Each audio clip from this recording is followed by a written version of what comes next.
শিখাদি কি বলবেন? চ্যানেলকে নমস্কার জানাই এবং আপনাদের সবাইকে এবং যারা বসে আছেন আমাদের সদস্য সকলকে নমস্কার জানিয়ে বলি, দেখুন মমতা ব্যানার্জির জমানায় এটাই বোধহয় স্বাভাবিক ব্যাপার হয়ে দাঁড়িয়েছে। শুধু আজকে বলে নয়, আপনারা ধারাবাহিকভাবে দেখুন 11 সাল থেকে শুরু করে আজকে 24 সালে এসে উপনীত হয়েছি আমরা।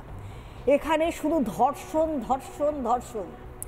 আর তৃণমূল কংগ্রেসের নেতাদের কাছে যখন জিজ্ঞেস করতে যাবেন, ওনারা লাফ দিয়ে পশ্চিমবঙ্গ ছেড়ে চলে যাবেন হয় হাতরাস, তা না হলে মণিপুর, তা না হলে দেখবেন উল্টো পাল্টা জায়গায় সারা দিল্লি চলে গেলেন। কিন্তু তা মহিলা মুখ্যমন্ত্রী পশ্চিমবঙ্গে আসেন। যে মহিলা মুখ্যমন্ত্রী বারবার বলেছেন মহিলা নিরাপত্তার জন্য তিনি সবসময় রাজি এবং তিনি সবসময় তা মহিলাদের প্রতি বিশেষ নজর দেন, সেই জায়গায় একের পর এক আজকে বিজেপি করার জন্য আজকে এই অবস্থা হয়েছে। শুধু তাই নয়, সমস্ত জায়গায় বিজেপির কর্মীরা ছাড়াও ওনারা না মাইনরিটি দেখেন, না আমাদের অন্য কোনো জাতি দেখেন, কোনো কিছু দেখেন না। ভাবতে পারেন একটা মহিলাকে নগ্ন করে সেই রাস্তায় ফেলে দেওয়া, তাকে মারধর করা, তার চুল ছিঁড়ে দেওয়া, এটা কোনো চুল কেটে দেওয়া হয়েছে না? আপনারা খবর পাননি যখন এই ধরনের ঘটনা ঘটেছে? আমরা খবর পেলাম যখন, তখন তো পরে আমি তো কলকাতায় এসেছি, এসে খবর পেলাম এই ঘটনা ঘটেছে। কি মানে যারা আপনাদের মানে এই ধরনের এক তো হচ্ছে যে এই ঘটনার পর সঙ্গে সঙ্গে আরো বেশি পদক্ষেপ নেওয়া হচ্ছে, আপনাদের তরফ থেকে বা কি কি পদক্ষেপ নেওয়া হয়েছে? এক ধরনের ওখানে যে কোচবিহারের পরিস্থিতি যেরকম বাড়ছে উত্তরোত্তর, আগে থেকে আপনারা কোনো তার আঁচ পাননি? শুনুন, কোচবিহারের পরিস্থিতি যারা রয়েছে ওখানে জিতে আপনারা জানেন, তারা মারধর লাঠি সোটা ছাড়া কিছু বোঝেন না। তারা মহিলা বোঝেন না, তারা পুরুষ বোঝেন না। বাড়ি ঘর ভাঙচুর থেকে যেদিন দেখুন ইলেকশন হয়ে গেছে, ইলেকশনের সময়, ইলেকশনের পরে কন্টিনিউ যে এই মানে ভায়োলেন্স চলছে, কিন্তু সেই সরকার মাননীয় মুখ্যমন্ত্রী রয়েছেন, সে মুখ্যমন্ত্রী না মহিলাদের দেখছেন না পুরুষদের দেখছেন। বাড়িঘর ভাঙচুর হচ্ছে, বর্ডার পার হয়ে লোক এনে তাদেরকে ভোটে নাম তোলানো হচ্ছে এবং ওখানে সেই মানুষগুলোকে দিয়ে স্পেশালি অত্যাচার করানো হচ্ছে। এবং বিজেপি যারা করছে তাদের বাড়ি বাড়ি গিয়ে বিশেষভাবে মহিলাদের বলা হচ্ছে যে তোমরা যদি বিজেপি করো তোমাদের বাড়ির মহিলাদের মান ইজ্জত থাকবে না, তাদেরকে আমরা টেনে নিয়ে যাব, পরিষ্কার করে বলে যাচ্ছে। ভাবতে পারেন এটা আজকে কোন দেশে আমরা বাস করছি, কোন রাজ্যে আমরা বাস করছি? মাননীয় মুখ্যমন্ত্রী বড় বড় লেকচার মারেন। আজকে 11 সাল থেকে সমস্ত আজকে মাইনরিটির কথা বলছি না, আপনি দেখুন তো এর আগেও মাইনরিটি হয়ে বিজেপি করা যাবে না। আমি আপনাকে বলি মাইনরিটি এর আগে আমি পরবর্তীকালে রাধামনের কাছে আসবো যে এই রাজ্যে সংখ্যালঘু হলে বিজেপি করতে পারবে না।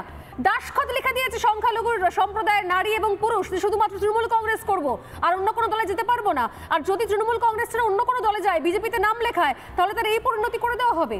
এটাকে সবক শেখানো হচ্ছে, ভয় পাওয়ানো হচ্ছে, টেররাইজ করা হচ্ছে, মাথার মধ্যে সেই ভয়, ফিয়ার সাইকোসিস আমরা বলি, সেটাকে ঢুকিয়ে দেওয়া হচ্ছে। তুমি মুসলিম, তুমি সংখ্যালঘু, অতএব তোমাকে বাধ্য তৃণমূল কংগ্রেস করতে, এর বাইরে অন্য কিছু করলে তোমাকে এরকম ধরনের সবক শেখানো হবে। আমি বুঝতে পারছি না কি চলছে এটা।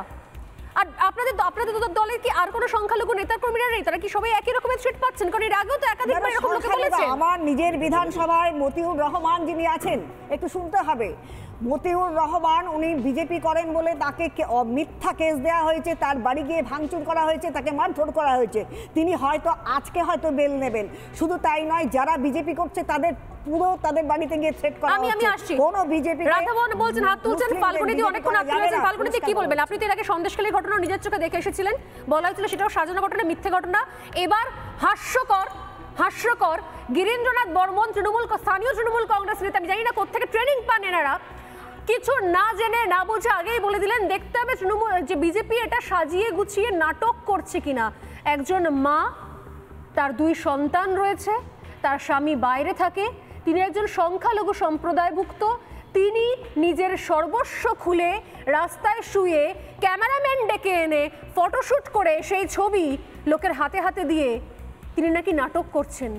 এই ভাবনা চিন্তাটাও করা যায় বোধহয়। সন্দেশখালীর পর আমরা দেখেছিলাম সব রকম ভাবনা চিন্তাই করা যায়। আমি আসবো ফাল্গুনির কাছে।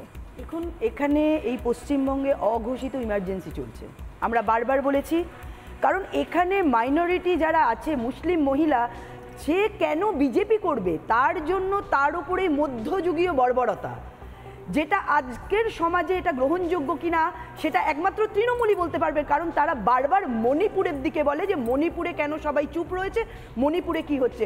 প্রত্যেক দিন এভরিডে এই পশ্চিমবঙ্গে এই ধরনের নারকীয় ঘটনা ঘটে চলেছে। শুধু তাই নয়, আমরা মহেশ্বরী ভবনে আমরা গেছিলাম এই পোস্টপোল ভায়োলেন্সের পর, সেখানে বহু মুসলিম যারা রয়েছেন তাদের জমি কেড়ে নেওয়া হয়েছে, তাদের বাড়িতে অত্যাচার করা হয়েছে, তারা ঘরছাড়া রয়েছে। চমৎকার। তাহলে কোথায় তৃণমূল কংগ্রেসের কাছে হিন্দুরা তো সুরক্ষিত নয়, মাইনরিটিরা কোথায় সুরক্ষিত তাদেরও ভাববার সময় এসেছে।